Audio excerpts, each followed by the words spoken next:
बिस्मिल्लाहिर्रहमानिर्रहीम। अस्सलाम वालेकुम। आज मैं आपको हज़रत अस्मा रज़ी अल्लाह ताला अन्हा का एक वाक़या सुनाती हूँ।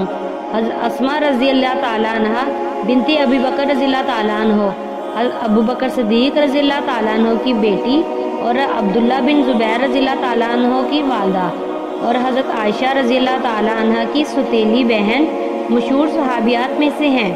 शुरू ही में मुसलमान हो गई थी। कहते हैं कि 17 आदमियों के बाद मुसलमान हुई। हिजरत से 27 साल पहले पैदा हुई और जब हजूर अक़दस सल्लल्लाहु अलैहि वसल्लम और हज़रत अबू बकर सिद्दीक़ रज़ी अल्लाह ताला अन्हो हिजरत के बाद मदीना तैयबा पहुँच गए तो हज़रत ज़ैद रज़ी अल्लाह ताला अन्हो वगैरह को भेजा कि इन दोनों हजरात के अहलो अयाल को ले आएँ। इनके साथ ही हज़रत अस्मा रज़ी अल्लाह ताला अन्हा भी चली आईं। जब कुबा में पहुँची तो अब्दुल्ला बिन ज़ुबैर रज़ी अल्लाह ताला अन्हो पैदा हुए और हिजरत के बाद सबसे पहली पैदाइश उनकी हुई। इस ज़माने की आम गुर्बत, तंगदस्ती, फ़िक्र फाका मशहूर व मरूफ है और इसके साथ ही इस ज़माना की हिम्मत, जफाकशी, बहादरी, जुरात ज़रबुल मसल है। बुखारी में हज़रत अस्मा रज़ी अल्लाह ताला अन्हा का तर्ज़ ज़िंदगी खुद इनकी ज़बान से नकल किया है। फरमाती हैं कि जब मेरा निकाह ज़ुबैर रज़ी अल्लाह ताला अन्हु से हुआ तो इनके पास ना माल था, ना जायदाद, ना कोई खादम काम करने वाला, ना कोई और चीज़। एक ऊँट पानी लाद कर लाने वाला और एक घोड़ा। मैं ही ऊँट के लिए घास वगैरह लाती थी और खजूर की गुठलियाँ कूट कर दाना के तौर पर खिलाती थी।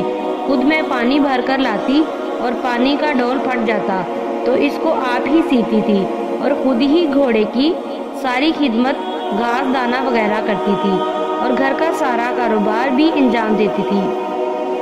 मगर इन सब कामों में घोड़े की खबरगिरी और खिदमत मेरे लिए ज़्यादा मशक्क़त की चीज़ थी। रोटी अलबत्ता मुझे अच्छी तरह पकाना नहीं आती थी तो मैं आटा गूंथकर अपने पड़ोस की अंसार औरतों के पास ले जाती। वो बड़ी सच्ची मुखलिस औरतें थीं, मेरी रोटी भी पका देती थी। हजूर अक़दस सल्लल्लाहु अलैहि वसल्लम ने मदीना पहुंचने पर ज़ुबैर रज़ी अल्लाह ताला अन्हु को एक ज़मीन जागीर के तौर पर दे दी जो 2 मील के करीब थी। मैं वहां से अपने सर पर खजूर की गुठलियाँ लाद कर लाया करती थी। मैं एक मरतबा इसी तरह आ रही थी और गठरी मेरे सर पर थी। रास्ते में हजूर अक़दस सल्लल्लाहु अलैहि वसल्लम मिल गए। ऊँट पर तशरीफ़ ला रहे थे और इंसार की एक जमात साथ थी। हजूर सल्लल्लाहु अलैहि वसल्लम ने मुझे देखकर ऊँट ठहराया और उसे बैठने का इशारा किया ताकि मैं इस पर सवार हो जाऊं। मुझे मर्दों के साथ जाते हुए शर्म आई और ये भी ख्याल आया कि ज़ुबैर रज़ी अल्लाह ताला अन्हु को गैरत बहुत ही ज़्यादा है, उनको भी नागवार होगा। हजूर अक़दस सल्लल्लाहु अलैहि वसल्लम मेरे अंदाजे से समझ गए कि मुझे इस पर बैठते हुए शर्म आती है। हजूर सल्लल्लाहु अलैहि वसल्लम तशरीफ़ ले गए।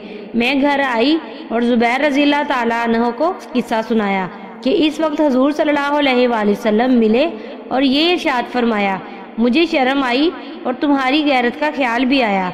ज़ुबैर रज़ी अल्लाह ताला अन्हु ने कहा, खुदा की कसम, तुम्हारा गुठलियाँ सर पर रख कर लाना मेरे लिए इससे भी ज़्यादा गिरा है। मगर मजबूरी ये थी कि ये हजरात खुद तो ज़्यादातर जहाद में और दीन के दूसरे अमूर में मशगूल रहते थे, इसलिए घर के कारोबार आम तौर पर औरतों ही को करना पड़ते थे। इसके बाद मेरे बाप हज़रत अबू बकर सिद्दीक़ रज़ी अल्लाह ताला अन्हु ने एक खादिम जो हुज़ूर सल्लल्लाहु अलैहि वसल्लम ने इनको दिया था मेरे पास भेज दिया, जिसकी वजह से घोड़े की खिदमत से मुझे खुलासी मिली। गोया बड़ी कैद से मैं आज़ाद हो गई। अरब का दस्तूर पहले भी था और अब भी है कि खजूर की गुठलियाँ कूट कर इनको चक्की में पीस कर दल कर फिर पानी में भिगोकर जानवरों को दाना के तौर पर खिलाते हैं। जज़ाकल्लाह।